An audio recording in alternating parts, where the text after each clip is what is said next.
Salut les amis, ça va? Vous allez bien? Comment ça se passe? Salut, salut, ça va? Ça va tout le monde? Écrivez-nous de quelle ville vous êtes, comme ça on peut savoir comment ça va chez vous. Est-ce qu'il fait beau? Est-ce qu'il fait pas beau? Là, ici, maintenant il pleut. Et de temps en temps des traits de lumière, mais bon, on s'en sort. Mais bon, ça va. Et toi, notre cher Jo, comment ça va à Ça va très Lisbonne? bien, bonsoir à tous, très content de vous retrouver ce soir, surtout qu'on a l'air d'être pas mal ce soir pour le live de ce soir, on est déjà 1100, c'est déjà énorme, donc c'est avec plaisir que je vous retrouve ce soir. Chez moi, il pleut aussi, à Lisbonne, il fait pas beau, il pleut aussi. Ah, Alors ce qui est super. on peut Non, avant commencer s'il te tout de plaît, suite. je voulais te dire ce qui est super de l'activité qu'on fait. Toi, tu es à Lisbonne, moi, je suis à Londres, tout le monde est en France, c'est génial. Et bon, en tout cas, merci d'être venu là et je vous laisse avec le maître d'orchestre. C'est parti, on rentre dans le vif du sujet du coup. Donc ce soir, ce sera une formation sur les réseaux sociaux, sur Facebook tout particulièrement et sur les groupes Facebook en particulier. Je sais que pour beaucoup de gens, c'est très important et c'est vraiment ce qui permet de débloquer les ventes. Du coup, c'était vraiment intéressant de travailler là-dessus et de pouvoir vous partager ce que je vais vous partager ce soir. Donc pour ceux qui ne me connaissent pas encore, mon prénom c'est Jocelyn. En général, ce que je fais, à chaque fois que je fais des formations, je remets toutes les formations en rediffusion directement dans le lien qu'il y a sur mon Instagram. Donc, mon Instagram, c'est Joslinho, où vous tapez mon prénom, Jocelyn Grosjean.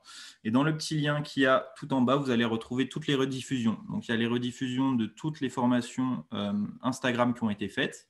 Vous avez aussi une fiche outils et une fiche avec des tips par rapport à Instagram. Et après, du coup, cette formation, elle sera possible, donc elle sera revisualisable directement sur ce lien en bas de ma bio sur Instagram. Également, si vous avez des questions, je vous invite des questions vraiment particulières, vous pouvez me les poser également sur Instagram, c'est là où je suis le plus actif. Alors, du coup, je vais commencer par reprendre les bases d'un groupe Facebook. Donc, petit rappel, une chose importante, donc beaucoup de personnes m'ont parlé, la différence entre un groupe public et un groupe privé. Donc, sur un groupe public, tout le monde peut voir les membres du groupe et leurs publications sur Facebook et en dehors. C'est-à-dire que vraiment, le groupe, il est ouvert au maximum. Sur un groupe privé, seuls les membres peuvent voir les autres membres du groupe et leurs publications. Donc, il y a beaucoup moins de visibilité si on a un groupe privé. On peut passer un groupe public en privé, mais pas l'inverse.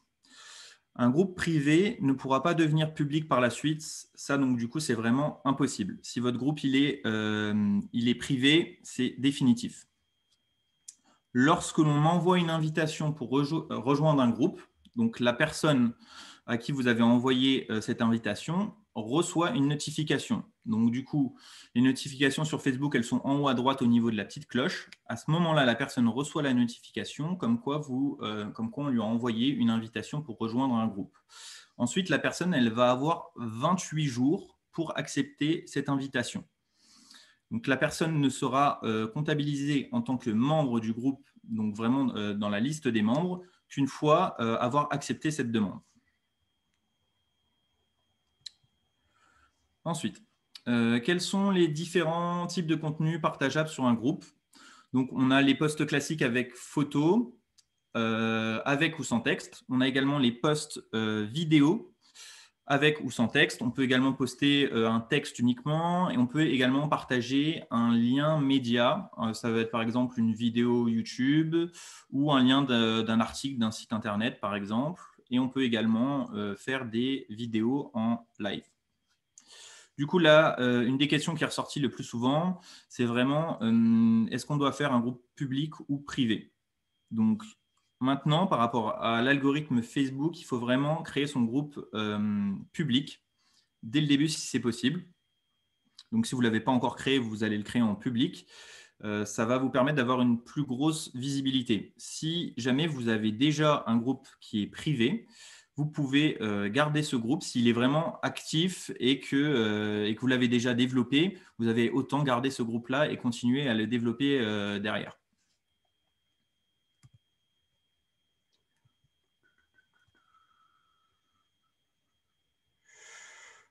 Alors, le plus important sur un groupe Facebook. Donc, il faut bien se dire que quand vous allez inviter des gens sur un groupe Facebook, les premières choses qu'ils vont voir, ça va être tout de suite le nom de votre groupe déjà. Donc, c'est super important. Ça va être la couverture, la photo de couverture qu'il y a sur le groupe et la description du groupe. Donc, autant vous dire que si ça, ce n'est pas parfait, si ce n'est pas ultra carré, si ce n'est pas ultra clair, ça ne va pas donner aux gens l'envie de découvrir votre groupe. Donc, il faut vraiment travailler là-dessus. Si ce n'est pas parfait, il ne faut vraiment pas hésiter à le refaire et pour arriver à vraiment quelque chose qui soit vraiment simple et facile et qui donne vraiment envie de découvrir le groupe. Donc, le nom du groupe, il faut vraiment qu'il soit court, facile à retenir et je dirais avec des emojis pour qu'ils soient attrayants. Donc, 2 emojis en général, c'est bien dans le nom du groupe. La photo de couverture. Donc là, il faut vraiment qu'elle soit lumineuse avec des couleurs chaleureuses, ultra nettes et vraiment éviter de mettre trop de texte au niveau de la photo de couverture. La description aussi, pareil, elle doit être claire, lisible et facile à lire. Il faut qu'elle soit aussi aérée. Il ne faut pas que ça soit vraiment un pâté qu'on n'arrive pas à lire. Il ne faut vraiment pas hésiter à sauter des lignes. Et c'est bien aussi de mettre des emojis dedans. Vous allez voir, je vais vous montrer des exemples juste après. Vous pouvez également, ce qui est pas mal de faire, j'ai vu que pas mal de gens, quelques personnes faisaient ça, c'est-à-dire qu'ils vont épingler un post en haut du groupe. Sur ce post, ils vont se présenter. Donc pareil, ils vont mettre une photo d'eux et ils vont se présenter avec un texte, avec quelques emojis assez aérés. Ça peut être pas mal parce que lorsqu'une personne elle arrive sur votre groupe, au moins elle peut directement savoir qui vous êtes. Au niveau de la photo de couverture, ça peut être bien que vous soyez visible dessus, c'est-à-dire qu'on vous voit vous directement votre visage au niveau de la photo de couverture. Et ça sera quelque chose qui sera valable également tout au long des posts que vous allez faire sur votre groupe Facebook. Je pense que c'est vraiment important de souvent poster des photos de soi où on va vous voir, vous directement votre visage. Ça permet aux gens de vous identifier déjà et ça va aussi donner plus de crédibilité à votre groupe. Donc là, c'est l'exemple d'un groupe que j'ai créé. Donc exprès pour l'exemple. Donc nature et bien-être. Donc là, vous voyez qu'au niveau du titre, j'ai mis quelque chose vraiment de simple avec juste 2 emojis. Ce que j'ai fait également pour essayer de styliser un peu le groupe, c'est que j'ai utilisé une police spéciale. Vous verrez plus tard, je vous donnerai un lien d'un site internet où vous pouvez avoir ce genre de police. Alors, ce qui peut être bien au niveau d'un groupe Facebook, c'est essayer de se créer une sorte de branding, d'image de marque. C'est-à-dire de développer un peu un style qui va être votre style et vous allez tout le temps garder ce style au niveau des posts. C'est-à-dire que, imaginons là, par exemple, j'ai utilisé une police dans le nom du groupe. Si je veux garder le même style tout au long du développement de mon groupe, ce que je vais faire, c'est que je vais réutiliser cette police dans les posts que je fais. Comme ça, il va y avoir un raccord. Il va y avoir un raccord entre le nom du groupe et à chaque fois, on va retrouver ce raccord et ça va faire un peu comme une image de marque et ça va vraiment faire un côté plus professionnel. Là, on a une couverture que j'ai fait très rapidement. Hein. Donc là, bien sûr, ce n'est pas moi, mais j'ai mis vraiment quelque chose de simple avec bien-être et santé pour que dès qu'on arrive sur le groupe, on a tout de suite compris que ça allait parler de santé, de nature, de bien-être. Donc, on comprend tout de suite où on arrive. C'est important vraiment que ça soit vraiment de très bonne qualité, que ça soit net. Je vais vous montrer après. Vous pouvez utiliser des outils pour faire ce type de création. C'est vraiment très, très simple. Il y a des outils qui vous permettent de faire ça vraiment très simplement. Même si vous n'êtes pas graphiste, vous pouvez très facilement faire des choses propres et belles pour les groupes Facebook. Donc là, j'ai travaillé sur un exemple d'une description. Donc ça, c'est ce qui me semble, ce qui pourrait être bien. Donc c'est un exemple. Hein, je ne conseille pas aux gens de refaire ça exactement. Vous pouvez faire ce que vous voulez, le refaire à votre sauce. Mais vous avez vu que j'ai sauté des lignes, que j'ai utilisé des emojis, que j'ai réutilisé le même type de police que j'avais utilisé dans le nom du groupe. Et on arrive tout de suite à avoir quelque chose de clair et précis. On sait où on va, quoi. Donc ça, c'est vraiment les éléments les plus importants. Description, nom, couverture, il faut vraiment que ça soit parfait. On m'avait posé des questions. Donc du coup, comment engager sa communauté ? Donc vraiment en postant du contenu de qualité. Donc c'est la même chose que sur Instagram ou n'importe quel type de réseaux sociaux. Il faut que vous postiez vraiment des photos qui soient de bonne qualité. Vous ne pouvez pas poster des photos où il y a des pixels ou ce genre de choses. Et il ne faut surtout pas faire de fautes d'orthographe. C'est-à-dire qu'il ne faut pas hésiter à prendre votre texte et aller le retaper sur un site comme par exemple reverso.net. Vous utilisez ce site internet, prenez votre texte, vous le tapez dessus, vous allez voir tout de suite s'il y a une faute d'orthographe ou s'il y a un problème. Ça vous permet au moins d'avoir quelque chose de carré. Donc poster de belles photos avec un branding. Donc c'est-à-dire que là vous aviez vu que auparavant j'avais utilisé donc par exemple des petites bordures là beige dans les coins. Ce genre de petites bordures, imaginons que je veux développer une image de marque, je peux la réutiliser sur toutes les photos que je vais poster dans le groupe pour pouvoir faire un raccord. Donc ça par exemple c'est une possibilité. Je peux aussi réutiliser le bien-être et santé que j'ai utilisé, la police. Là je peux l'utiliser sur toutes les photos. Sur tous les posts, sur toutes les photos que je vais utiliser après dans mon groupe.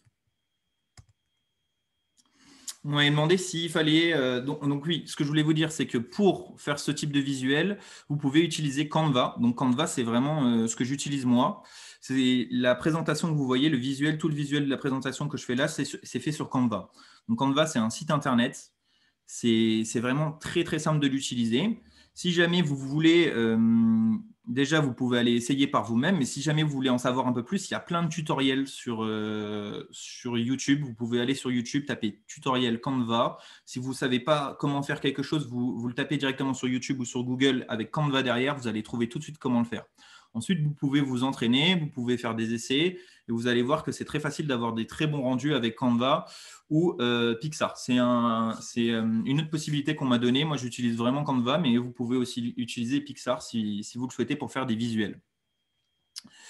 Ensuite, on m'avait demandé est-ce que l'on doit utiliser des hashtags. Donc, les hashtags dans un groupe Facebook, ça ne servira vraiment à rien. Encore sur des posts vraiment sur votre compte personnel, ça pourra servir, mais sur un groupe Facebook, je ne vois vraiment pas l'intérêt de mettre des hashtags. Ça n'augmentera pas la visibilité en tout cas. Combien de fois faut-il poster par jour? Donc, je pense vraiment qu'il faut vraiment rester actif et régulier et poster une fois par jour. C'est vraiment important de garder la même régularité. Comment faire grossir son groupe progressivement? Donc, je pense qu'au début, il faut d'abord inviter les gens sur votre groupe mais il ne faut pas inviter trop de gens d'un coup. C'est bien un nombre vraiment à respecter. Je pense que c'est 50 personnes maximum. Ça vous permet de ne pas avoir de blocage sur Facebook. Si vous invitez trop de gens d'un coup, vous risquez d'avoir le cas où la personne ne reçoit pas l'invitation directement. Facebook ne vous le dira pas, mais à plus de 50, vous avez un grand risque que la personne ne reçoive jamais l'invitation qui a été envoyée. Donc, ce qui peut être bien, c'est de demander, forcément, beaucoup d'entre vous l'ont déjà fait, à vos amis et à votre famille d'inviter des gens sur le groupe. Pour ce genre de choses, je pense que c'est vraiment bien de demander aux gens en direct, c'est-à-dire en vrai, quand vous allez les rencontrer, que vous allez les voir. Je ne sais pas, vous faites un repas avec quelqu'un, par exemple, vous allez pouvoir lui en parler.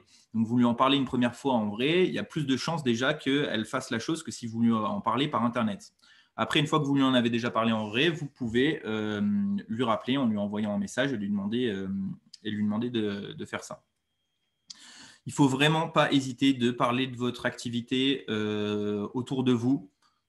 Lorsque vous allez faire des sorties, des repas, des loisirs, à chaque fois que vous rencontrez des gens, vous pouvez leur échanger votre compte Facebook, vous pouvez leur échanger votre Instagram et après, par la suite, vous pouvez leur partager votre groupe Facebook.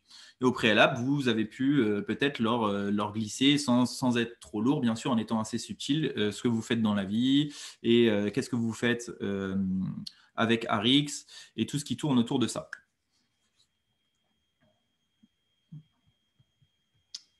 Alors, quel type donc du coup de contenu peut être utilisé sur un groupe? Qu'est-ce qu'il faut poster pour réussir à poster régulièrement? Bien sûr, il ne faut pas tout le temps faire le même type de post. Donc, des idées de photos que vous pouvez utiliser, j'ai mis, ça peut être des photos de repas, de recettes, de jeux, de sport, de nature, votre passion, si vous avez une passion en général, je ne sais pas si ça peut être par exemple la couture ou autre chose, vous pouvez le mettre aussi. Vous pouvez mettre des posts liés à la mode, liés à la famille et liés à vos enfants par exemple. Donc, il est important aussi, à côté de votre groupe Facebook, d'avoir un compte personnel qui est rempli. Pourquoi ? Parce que si une personne donc, reçoit une invitation, par exemple, à rejoindre votre groupe, elle va regarder votre groupe. Donc, imaginons que votre groupe lui plaît, etc. Elle va voir que c'est vous qui gérez ce groupe-là. Bah forcément, il y a de grandes chances qu'elle aille cliquer sur votre compte personnel. Et si sur votre compte personnel, votre compte derrière, il est vide, qu'il n'y a pas de contenu, c'est-à-dire qu'on ne découvre pas un minimum votre vie, vous allez perdre tout de suite en crédibilité. Et la personne, elle va se demander si votre compte, finalement, il n'est pas faux. Donc, je pense que c'est vraiment important d'avoir vraiment des photos et un contenu aussi sur le compte personnel et pas uniquement sur le groupe. Donc, quand vous faites des sorties, des loisirs, etc., n'hésitez pas à reposter également sur votre compte personnel Facebook. Y a-t-il un moyen de voir à quelle heure de la journée les membres sont connectés? Donc, je pense, alors il y a un moyen de le voir sur les groupes, mais je pense que c'est pas vraiment bien d'utiliser ça parce que forcément, les gens ils se connectent aux heures où vous allez poster. Enfin, tout ce qui va être des paramètres que vous allez avoir au niveau du groupe, ça va être lié aux heures où vous allez poster. Je pense vraiment ce qu'il faut faire, c'est essayer de suivre. Vous pouvez faire des essais en fait. En général, c'est soit le matin lorsque les gens se lèvent et vont au travail, c'est une heure où vous pouvez avoir des bons résultats, soit vers la pause du déjeuner, soit le soir vers 18-19 heures. Et en général, ce qui marche, ce qui fonctionne le mieux, c'est souvent 18-19 heures. C'est vraiment un grand gagnant. Après, vous pouvez vraiment faire des essais et suivant les différentes heures que vous avez postées, vous verrez si vous avez des meilleurs résultats au niveau des interactions, des likes et des commentaires. Donc, quel ratio, quel pourcentage et quel type de contenu poster? Donc, vous pouvez poster faire des posts en rapport avec l'humour. Bien sûr, il ne faut pas que ça soit lourd. Il faut vraiment faire attention à ce que ça soit quand même assez subtil. Si vous postez des petites blagues, des choses comme ça, évitez que ça soit vraiment too much, quoi, parce que ça ne passera pas avec certaines personnes.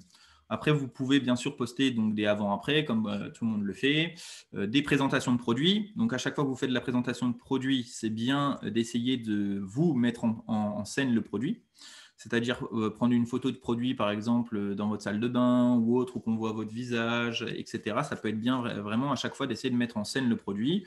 Et ensuite, à côté de ça, forcément, tout ce qui va pouvoir bien aller avec le type de produit Arix, ça va être bien-être, sport, nature, déco, mode. Tout ça, c'est vraiment des choses qui vont vraiment bien matcher avec toutes les gammes de produits qu'il y a chez Arix. Il est important que l'on puisse voir assez régulièrement, vous voir, oui, c'est ce que je vous avais dit, régulièrement via les photos que vous postez. C'est vraiment vous voir vous personnellement, quoi. Ça va vraiment instaurer de la proximité et de la confiance du coup avec les gens qui vont découvrir votre groupe.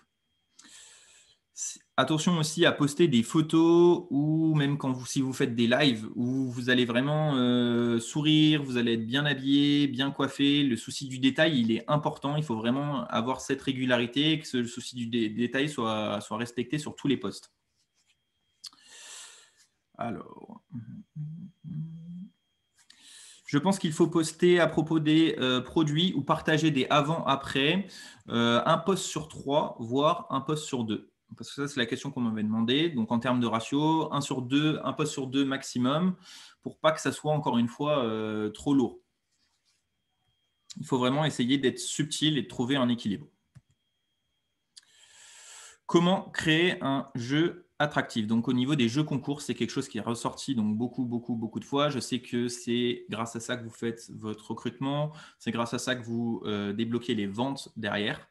Donc déjà, il y a quelque chose qui est ultra important, c'est vraiment de faire un visuel attrayant, donc attractif, donc via par exemple Canva, l'outil que je vous ai partagé.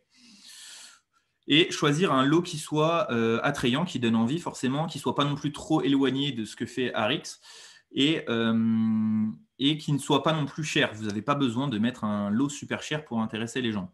Là, j'ai mis quelques exemples. Par exemple, j'avais mis par exemple un lot de masques pour le Covid, par exemple, un type de lot créateur. Vous verrez, après, je vais vous montrer un autre exemple. J'ai fait un petit visuel en utilisant cet exemple-là. Par exemple, des masques, ça peut être un gadget, ça peut être un chargeur de batterie externe, par exemple, ou alors ça peut être aussi des produits Arix. En général, un jeu, je pense qu'il doit durer entre 1 semaine et 10 jours.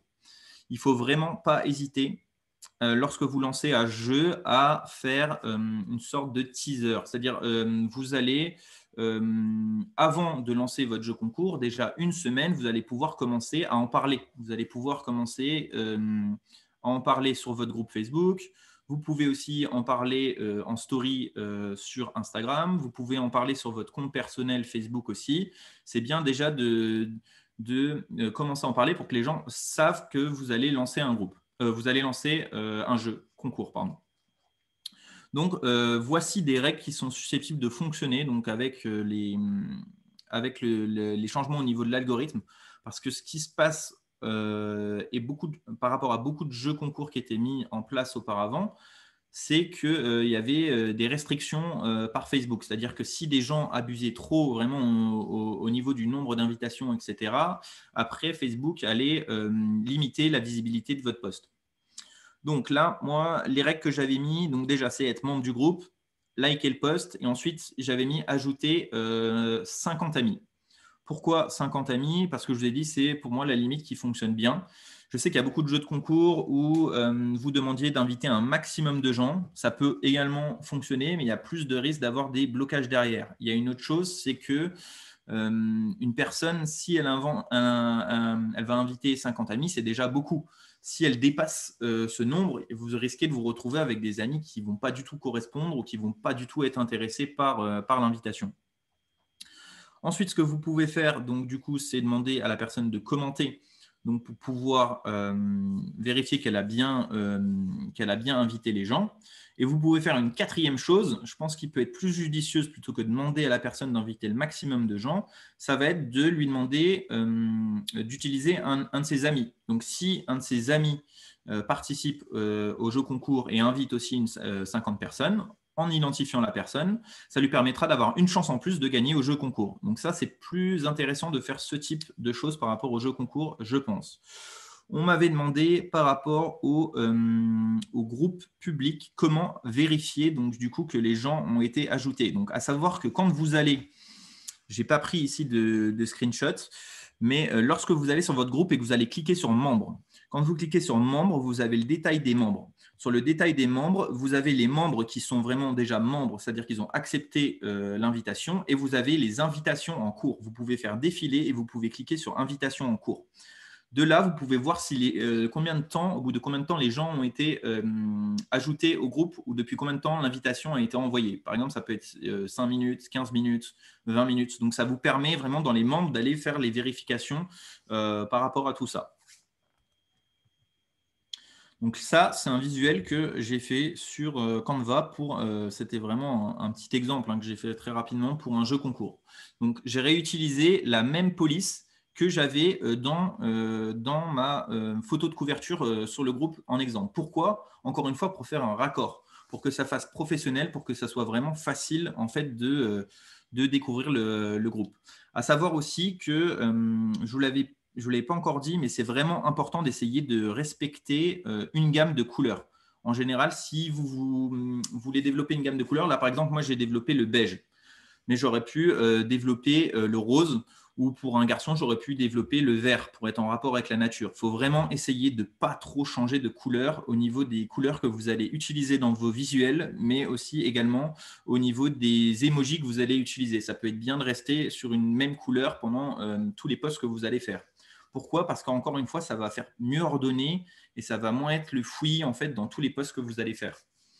Donc là, j'avais mis concours, donc gagne un lot de masques créateurs. Et ensuite, j'avais mis les dates du concours, donc du 18 janvier au 28 janvier, donc 10 jours au total.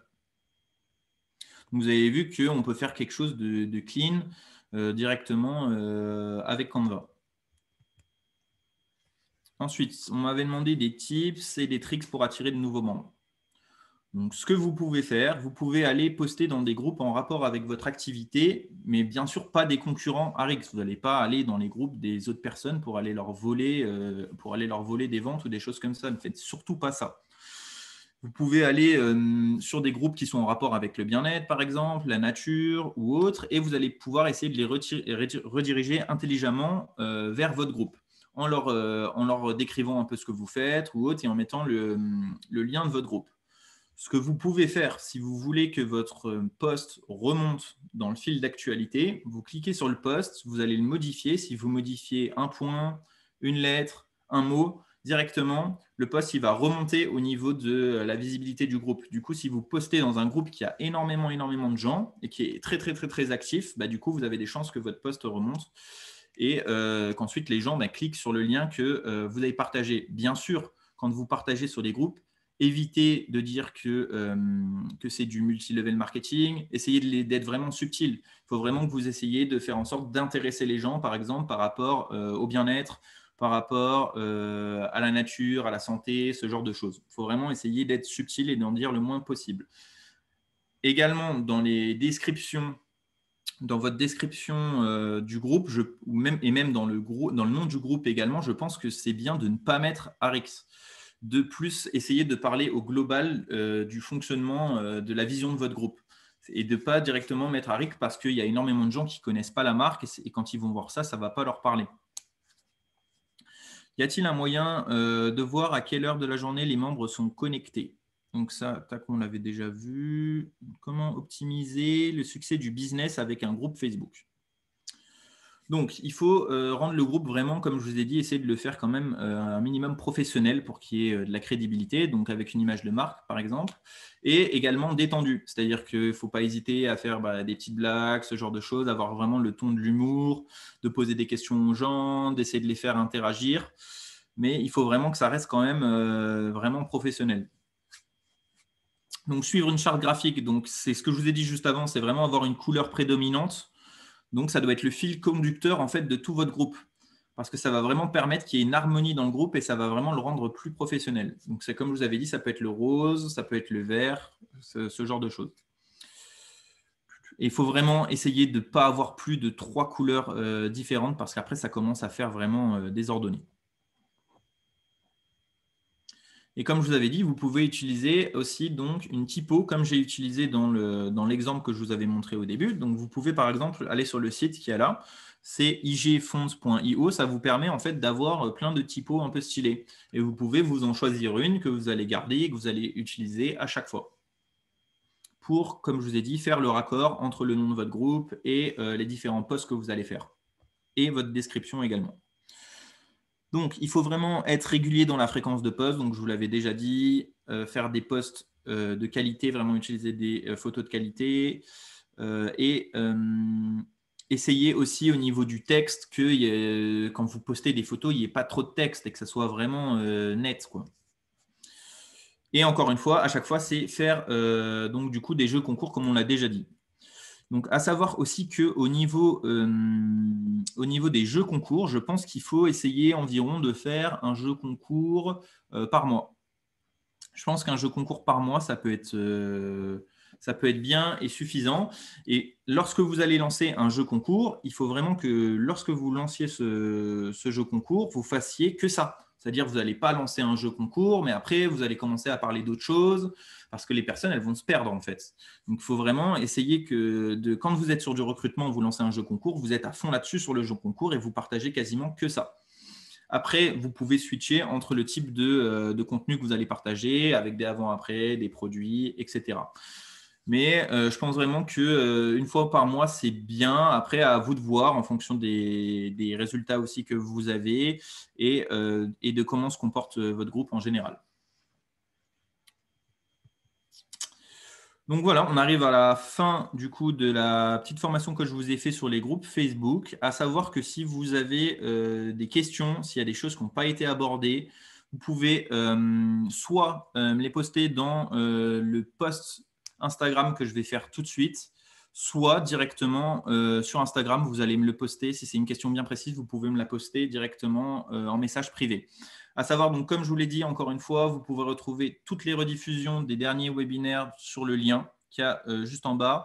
Et vous allez retrouver ce webinaire-ci en entier directement en rediffusion d'ici demain, je pense, via ce lien. Donc, je vous remercie énormément.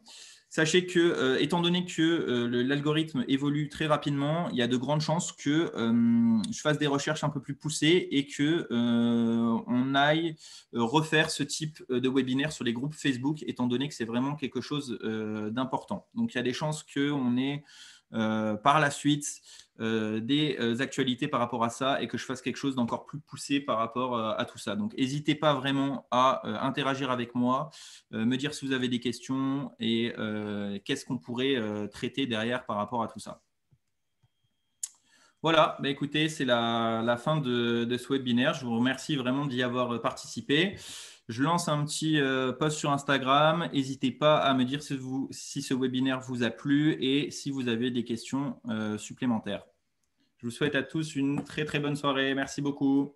Au Merci revoir. Jo, c'est très gentil. Merci à tout le monde pour être venu. Bonne soirée. Ciao, Bonne ciao. soirée.